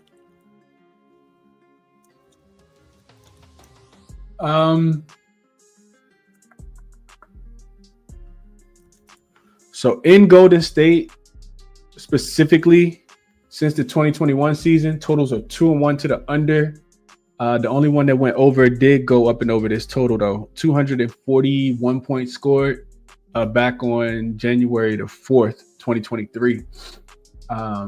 Yeah, I like under. I do like under. Yeah, I like under. Let's see what you guys are thinking. I'll do a little bit more work on this game, but I do like under. Like under for sure. LJ says he likes over. Warriors team total over 7-1 to their team total over last 8. I get that, but I think Detroit defensively can slow down Golden State. Taylor says Draymond under 6.5 assists, gets 41% of his assists in the restricted area. The Pistons allow the third least assists in that zone. Versus teams that are 10th or better, limiting assists in this zone. Draymond is under in 11 of his 17 games. I couldn't talk you off of that. I feel like I've been kind of trying to figure out who assists I want to take as well. And like when it comes to the Warriors, because on a given night, it could be Steph, it could be Jimmy Butler, it could be Draymond. And it makes sense to take Draymond, to take one of them under the assist. So Draymond under his assist. 6.5 is plus 102 right now on FanDuel. Best number available is 6.5 plus 102 on FanDuel, Taylor. I like that. Couldn't talk you off. I need to know if Tobias is playing or not. He is listed as probable, DJ. I think he's going to play, especially off 2 days rest. We'll see how it goes. Dre says, I'm calling it now. K gets in foul trouble, getting frustrated, trying to keep up with Curry and Jimmy Butler. Okay. Nally says Pistons plus 6.5. Been playing good. They want to make the playoffs. Draymond over his points, rebounds, and assists. Dennis Schroeder over his 14.5 points, rebounds, and assists. Ryan likes Detroit plus the points. Curry over his points. 6.5 seems like too much for Golden State. I agree. A lot of people liking Detroit. I think it's a tad bit too many points as well. Of course, I got futures on Golden State to make the playoffs and their season win total over. So I need them to win the game, but that don't mean that they're necessarily going to cover. Mark says, I like Detroit side. Was waiting to see if it gets to 7. I'm right there with you. I'll be looking at a under and a Detroit as well. I think I agree with most of the sentiments in the comments here. Warriors over their last 10 games are averaging 119 points per game, an improvement over their season average of 113. They've been on an offensive surge, averaging 123.9 points per game. So this is, when I first started when I first started betting sports, Tasha, I was actually doing exactly what you're looking at right now. I was just looking at, last 10 games and that type of thing. But I'm glad I stopped because you got to look at strength of schedule wise as well. Their last 10 games have been against the Nets. They only scored 114 against the Knicks, the Hornets, the Sixers, and the Magic and the Hornets again. So that and they played against the Mavs without they did play against the Mavs at home. That was before they went out on that road trip. So yeah, I don't really look at games like this anymore. It's all about, opponent. And the Pistons they've been really good defensively. I know they gave it up against the Clippers, but especially coming off a game like that, I think that we see them play some defense in this spot. Let's see. So Pistons, 1, 2, 3, 4 of their last 5 opponents have stayed under their team total. 6, 7, 8, 9, 10, 11. 11 of their last 13 opponents have stayed under their team total. I know Golden State offense has been really good, but Detroit is 11-4 against the spread in their last 4 games, and they've been doing it with defense. So they're giving up 112.6 points per game, even though they gave up 123 to the Clippers. So we'll see. We shall see. I like under, though. What else? Spot says Pistons plus 5. I have to take it. 77 figure says I like Pistons. Do like Pistons. What up, TC Bets? Dom says I low-key like the Warriors team total under 120.5. It makes sense, man. It makes sense. First game back home, maybe come out a little sluggish. Doms, I don't know if you went over to MoneyBaller or not. I didn't.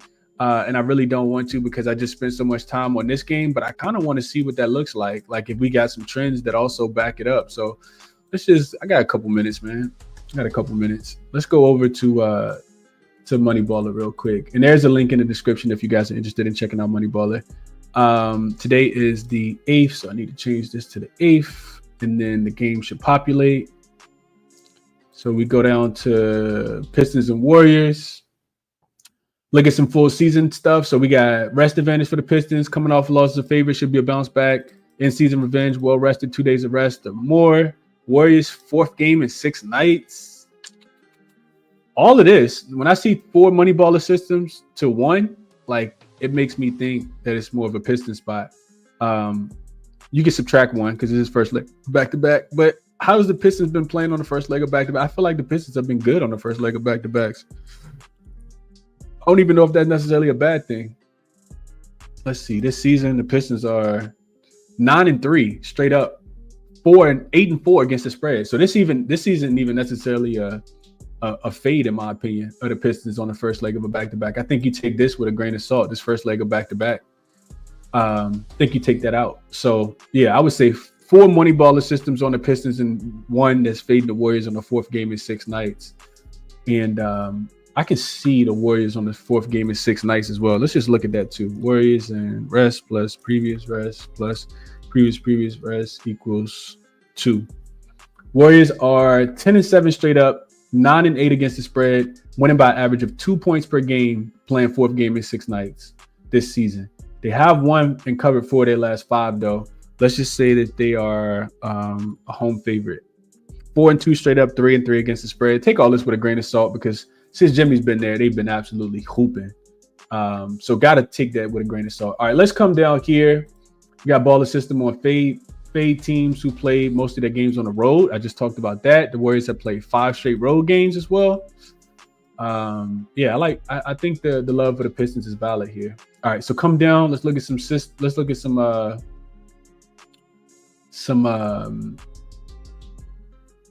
trends specifically. So against the spread, Pistons 36-27, 13-8 against the spread as a road dog. This is their roll. First leg of a back-to-back. We just talked about that. 8-4 against the spread. The Warriors is a home favorite. 8-12 against the spread without the rest advantage in the first half, specifically 3-11 against the spread. So maybe even Pistons early. First half, they are 11-10 against the spread at home. Says Golden State might come out a little sluggish with the rest disadvantage, especially as a home favorite. A lot of green on here for the Pistons. Over under. So we got Warriors 12-7-1 against to the under as a home favorite.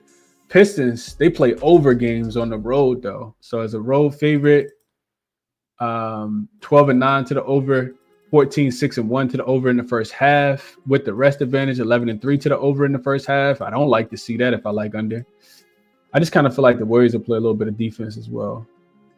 Team total, Warriors in the first half, 46-15-1 to the under as a home favorite, 13-6-1 to the under. Pistons opposite. So yeah, Pistons score a lot, 14-7 in the first half. The Warriors 13. This tells me Pistons first half. Pistons first half team total over maybe. Opponents team totals. Pistons are 11-10. Their opponents are 11-10 to the under. First leg of back-to-back, 7-5 to the under. With the rest advantage, the Pistons opponents team total 8-6 to the under. Yeah, I like under.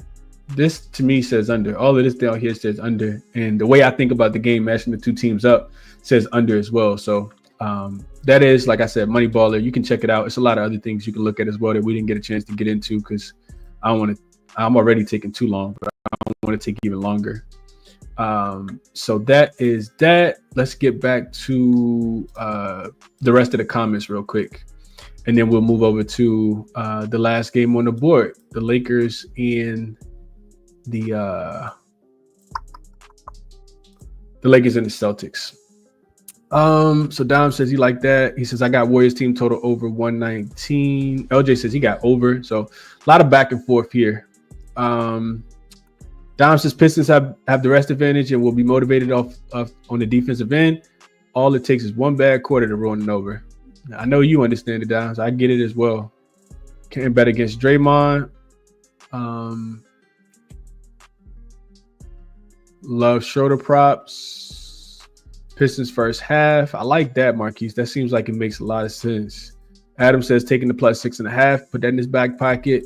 Taylor says Steph assists is very zone dependent. He also gets most of his assists into the restricted area where Steph plays bottom ranked teams, limited assists to the restricted area. He cashes at a crazy rate, 15 to 16 games. Okay, so Draymond under assists, Steph over is what Taylor likes. Warriors are in better form than Detroit right now, LJ says. So to your point, LJ, I don't know if I necessarily agree with that. Detroit's actually in better form. Detroit is, when we're talking about efficiency differential, Detroit is a plus 8.8 in their last 5 games. Golden State is a plus 6.2. So efficiency differential, Detroit's in better form, and they don't have to travel as far. Golden State's going to be traveling back from the East Coast. Detroit's already on the West Coast, of course, because they just lost to the Clippers. So, yeah, I don't know if I agree with that. Detroit's been the better defensive team, 2nd to 11th. Golden State's been the better offensive team, 8th to 14th. And Detroit's played the strongest strength of schedule, 12th to 24th. Golden State's been playing against some cupcakes. As much as I love the Warriors. I love the Warriors. I need them to win. Love Jimmy Butler on the team. I think it's a Detroit spot. I don't think that they're in better form either. I disagree with you here, LJ. Yeah, did not look at Jimmy Butler, Draymond at all. Tobias is supposed to be, he's probable in this game. He is probable. Detroit plus 6. Contrarian sharp play is Warriors first quarter. They know they have their target here, Pete says. Okay. All right, let's get into the next game. Let's get into the next one. Don't sleep on the Pistons, Droopy says. Yeah, I'm not sleeping on the Pistons. I don't want the Warriors plus minus 6.5. Not first game back in this spot. Numbers say Detroit, so that's the side that I'll be on. I also like the under at 236.5, but we'll see where the total goes through today. I haven't bet it yet. All right, next game up, and last game on the board, we got the Lakers and the Celtics. Yeah, we got Lakers and Celtics. I just want to make sure the line hasn't moved real quick because I got 7 here. Yeah, 7.5. Just kind of depends on where you're shopping. Looks like it is moving more 7.5, and the total is going up from 226.5 to 227. So we talked about this yesterday in Discord when the news started coming. Well, when the line was made available, the Lakers were a 6.5 point dog on ESPN Bet. That line was actually available before I did the show yesterday. Came out on Wednesday, and the line opened at 4 on DraftKings yesterday, and then it got then it went down to all the way to 3.5 on a couple other books, and then it got pushed, of course, back towards Boston because of the injury report. So as always, everybody heals up like Wolverine when they play against the Lakers. We know Drew Holiday has not been playing. He's been upgraded to questionable. Porzingis has missed the last 3 games with an illness. The little sniffles, they're gone. He said that he'll play. Sam Hauser missed the last game. He's questionable. He'll probably play. So you will most likely get a full team against this Golden State. You will get a full Boston roster against this Lakers team today. Luka is on the report. LeBron is on the report. Both of those guys listed as probable. I think that they're going to play. Jackson Hayes being listed as questionable is a tough one for the Lakers. We'll see if he actually plays, but the Lakers definitely need Jackson Hayes if you've been watching what he's been able to do as of late. Rui Hachimura continues to be out. And I think that's it as far as injury report goes. So the Lakers they did beat Boston earlier this season. So you got a revenge game here for Boston. They smoked Boston too. They beat them might have been the worst loss for the Celtics all season. They beat them 117-96 as 6.5 point home dogs. The game did stay under the total of 218.5 earlier this season. Boston was playing the second leg of a back-to-back, I think, after facing the Clippers in their next game, in the game before. So you look at the Lakers on the road for the full season, right? We zoom out. They have been like kind of mediocre on the road. 14-14-1 against the spread on the road. They have won 5 straight ATS in their they've covered 5 straight. This is like the first road game after 6 straight home games, typically a fade spot. And they've won 8 in a row and covered 7 of their last 10 games. Boston on the other side, they have not been profitable at home as a favorite. Only 14-18 against the spread at home. 8-2 straight up, 7-3 against the spread last 10. They played 6 of their last 10 games under the total, and it's their 5th straight home game. They played 3 straight overs and have 3 straight wins in their last few games as well. And they've been doing it with just a piece of their rotation. Because if you've been paying attention to Boston this week, we know that they smoked Philly, they smoked Portland. And they've been doing, Jaylen Brown missed one of those games. Jason Tatum missed one of those games. Porzingis missed both of those games. Drew Holiday missed those games. So this is not the greatest situational spot for the Lakers. It's not. The last thing I want to give credit to for my Lakers, though, is that they have been good as road dogs. They're 8-7 against the spread as road dogs this season. But even more so, and more impressively, 7-2-1 against the spread in their last 10 as a road dog. They got wins in Denver. They beat the Clippers twice in Intuit Dome. They beat the Knicks in Madison Square Garden on a Saturday, just like tonight. They beat Houston and they beat Golden State and Golden State. So they have been profitable in this spot in their last 10 games as a road dog. Here's the problem and the reason why I can't take the Lakers. And I'll see where the line goes. Maybe, I don't know. At this point, I kind of feel like I want to take the Lakers because the line was a lot shorter. But here's the problem for the Lakers. And I'm gonna see if I can pull this up real quick so people can see this real quick. Situationally for the Lakers is not the greatest spot. So let's talk about this. So I'm gonna give me the dog here. And we was talking about this in the Discord yesterday. Shout out to Joe the Gambler because he kind of brought this to my attention and sent the query, and then I kind of looked at it a little bit deeper. So we got dogs, right? So let's just go dogs coming off a win. So previously won the game, and I should probably let me move over here for a second. All right. So also let me zoom in so y'all can see this if people are really trying to look at what I got going on the screen.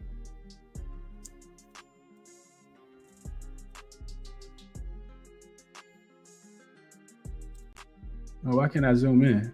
Let's see. All right. So we're going to look at dogs, right? Dogs that previously won their last game. And their previous opponent was a good opponent, right? So previous opponent win percentage was greater than 60. The Knicks had a win percentage that's greater than 60. And they're coming off an overtime game. Lakers, of course, went to overtime in their last game.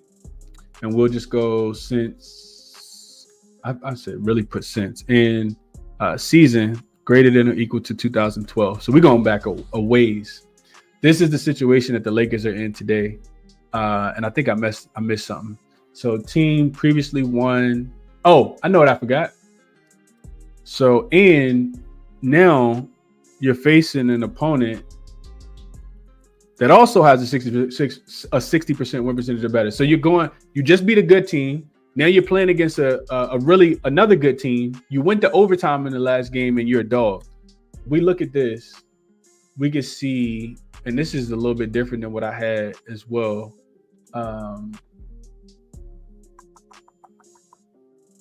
Maybe I had it rolled, but either way, like it's not a good spot for the Lakers here. So actually, let me zoom out because I'm zoomed in too far now.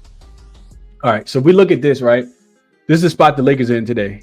A 20-56 straight up spot, winning about 26% of the time. But look at this ATS, only 39% for the Lakers. And I had something that was a little bit different. I guess I typed it in wrong. Maybe I added that they were on the road in this spot. But even if you just look here, like look at this ATS over since the 2019 season. I guess hasn't been good. 1, 2, 3, 4, 5, 6, 7. So 2 and 7 ATS last 7. I love my Lakers and I want to bet them, but I don't think this is necessarily the greatest spot because of what they've had to overcome recently. Yeah, this is the spot for the Lakers today, though, and you can see the losses here. Like it's not been good here, so I don't like the spot for the Lakers today as much as I want to bet them. When I look at the game, stylistically, I think about Luka and how much I know he'll want to get back at the Boston Celtics, because the last time that he saw this team was the time that they lost in the finals. So he hasn't played against them since then. I think Luka, probably has a really good game, but I also think that the Celtics are going to put Luka in a lot of actions, right? Going to put him in a lot of actions. I'm also interested to see how the Lakers guard Porzingis, because I think that Porzingis, in my opinion, is this. I don't know if he's better than Cat. You can say he's better than Cat. You can say he's not better than Cat, but he's like one of the only bigs that the Lakers have had to play against since they've had this very small ball rotation. And Cat, for whatever reason, really struggles against the Lakers. We just played against the Knicks, and Cat only had, I think, 12 points in that game. Even the game that they beat the Knicks in Madison Square Garden, Cat didn't do well in that game. JJ Redick does a really good job of mixing up his coverages and just kind of confusing Cat. I'm interested to see if they're going to be able to do the same thing with Boston. The other thing I want to talk about, like when you start to match the two teams up on the floor, is the Lakers are becoming a team that they weren't at the beginning of the season, right? And what I mean by that is that the Lakers are shooting a lot of threes. On the full, if you remember back to when Anthony Davis was on the team, the Lakers couldn't make a three to save their lives. Like they just weren't a three-point shooting team. Since Luka has joined the team and LeBron and AD's not on the team, the Lakers are very three-point reliant. They take a lot of three-pointers. On the full season, they're 16th in three-point frequency, 16th in three-point frequency. But I'm pretty sure this was the bottom 20 team in three-point frequency. In the last 5 games, the Lakers are actually shooting the third most threes. We saw it against the Knicks, right? They played really good defense, which is what kept them in that game, but they couldn't make a three. I think they ended up 29% from the three-point line. LeBron shot the three, terrible. I think Austin Reeves shot 1 for 7 from the three-point line. So you're going to need the Lakers to make a lot of those threes, in my opinion, and to be able to kind of switch out on Boston. Boston is very good against the three-point shot on the full season, 8th in frequency, 6th in opponent three-point accuracy. Last 5 games, they have not been, though. They're actually 28th against the three-point shot. But this is a standalone ESPN game. I think the Celtics bring it defensively. I think the Lakers also bring it defensively.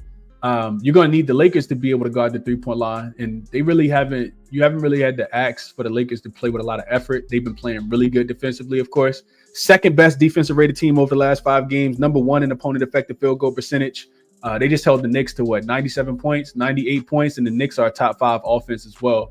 The Lakers do a really good job running teams off the three-point line. Actually, number 1 over the last 5 games in opponent three-point accuracy.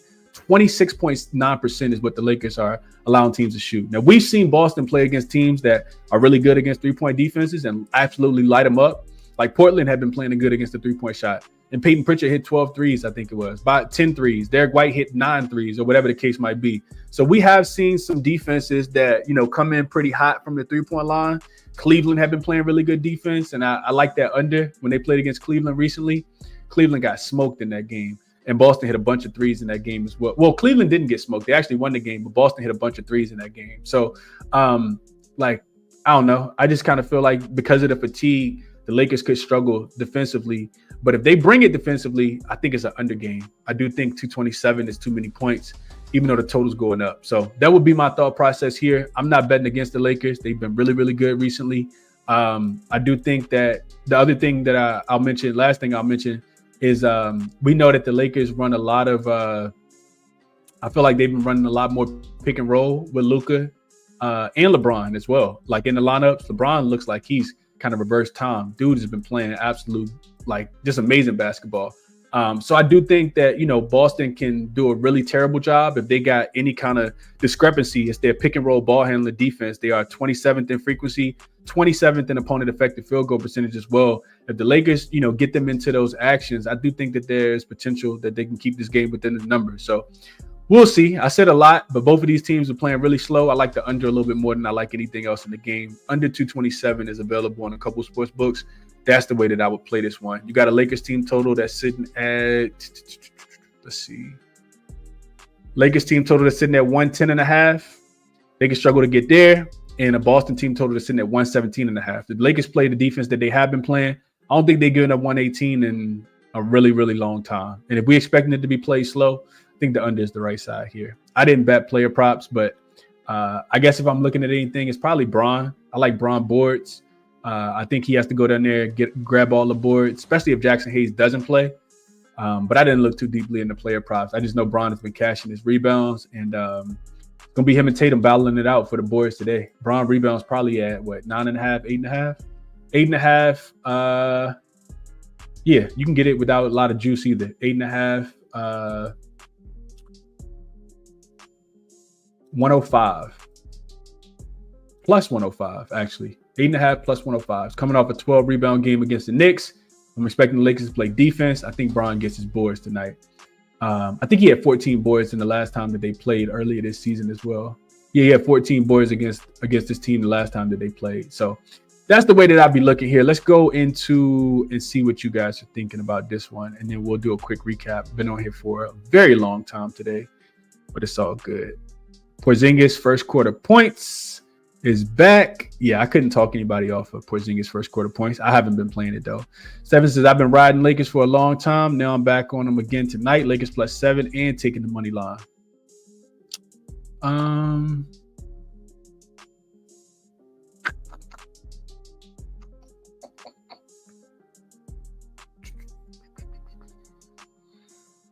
Porzingis is back. You think he has a minutes restriction? I don't think so, Joseph, because it wasn't an injury, right? It was an illness for Porzingis, so he probably had like the flu or something. Like I don't think he has a minutes restriction. That's just my thought process. Got the Lakers +7.5. I think the rest after the big overtime win has them motivated. What rest?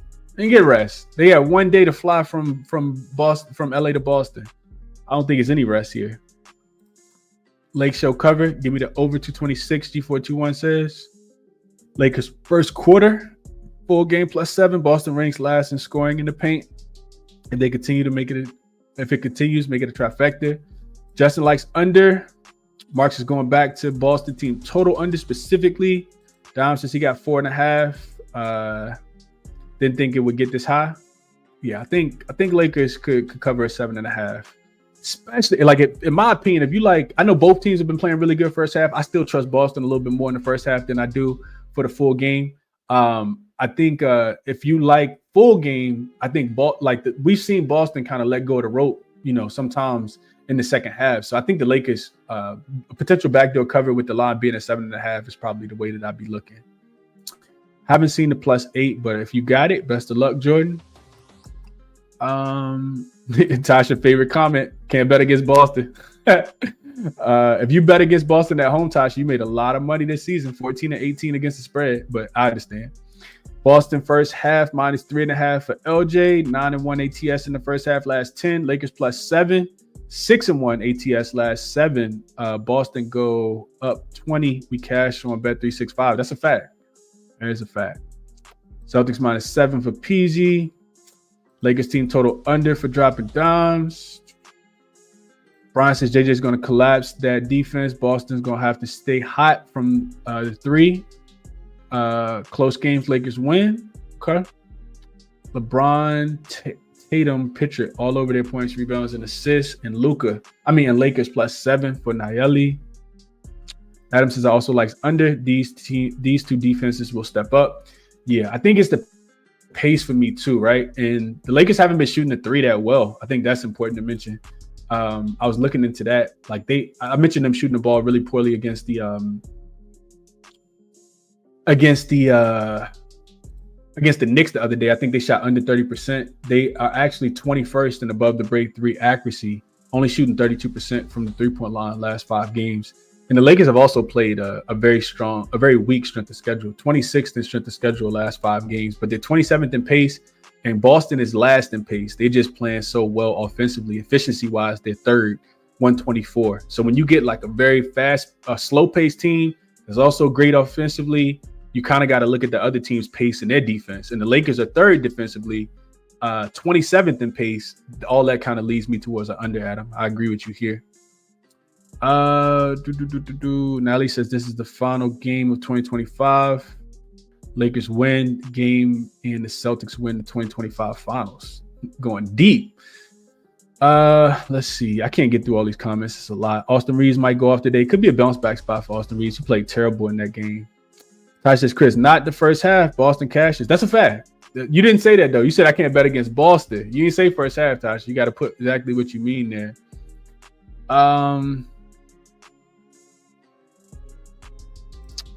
Okay, so over just because there's a whole bunch of stars. Okay, I understand the thought process. Don't agree with it, but I get it. Just because stars play don't mean the games don't go over.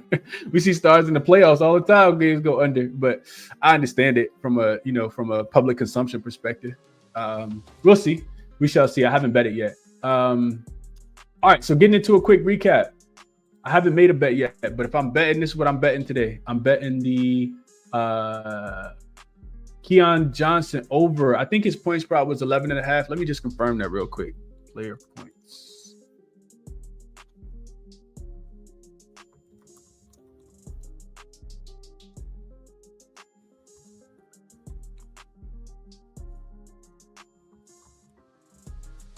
So Keon Johnson, 11.5 is minus 120 on DraftKings right now. Gave you guys the numbers for that a while ago. Amin Thompson for the Detroit Pistons, not his brother or sir, over his 9.5 boards or his double at plus 115 on FanDuel. If Halliburton plays, like Indiana team total over, maybe money line, if I can get to the number quick enough, consider even laying the -3. But I honestly, I think I take this team total off. I think I take this off. I just go team total over, whatever that number is. But I need Halliburton in. Washington team total under. We talked about that. Chicago, Miami up and over the total. We talked about that. Lakers and Boston under 227 if I'm betting that game.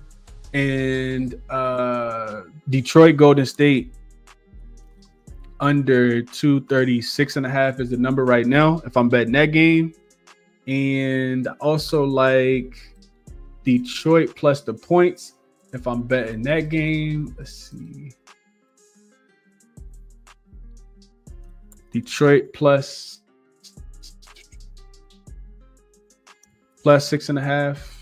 And the Pelicans team total. Oh, Orlando. I forgot about that. I probably will end up betting this one. Orlando, Milwaukee over. See what the total is right now. I think it was 218. I think you might get 217.5. You can get 216. Yes, sir. I'll probably sign me up for that on DraftKings. 216. Going against Jackson. Jackson likes the under. I like the over. In that game, and there was one more. I think it was the Pelicans team total. Yeah, it was definitely the Pelicans team total. A lot of things that I like today, man. And this goes all the way back up here because the Pelicans actually played in the second game today. So New Orleans team total, I think the number was, let's see, 110.5. New Orleans team total under 110.5. I think if we make all these bets today, I think we come out really profitable. I don't know if all of them gonna hit, but I think we come out really profitable with all these bets. Make sure I didn't miss anything.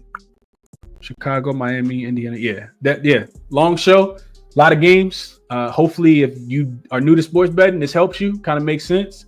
At least the way I handicap games, and the resources are all here. Check out jaXon. Check out Outlier, check out MoneyBaller, check out OddsJam, save yourself some coin. Use all of those referral links if you are interested so you can save yourself a little coin and win some bets, man. Best of luck on all your action for today. That's all I got for today. We'll be back tomorrow. I'll catch you guys in the next one. Enjoy your Saturday.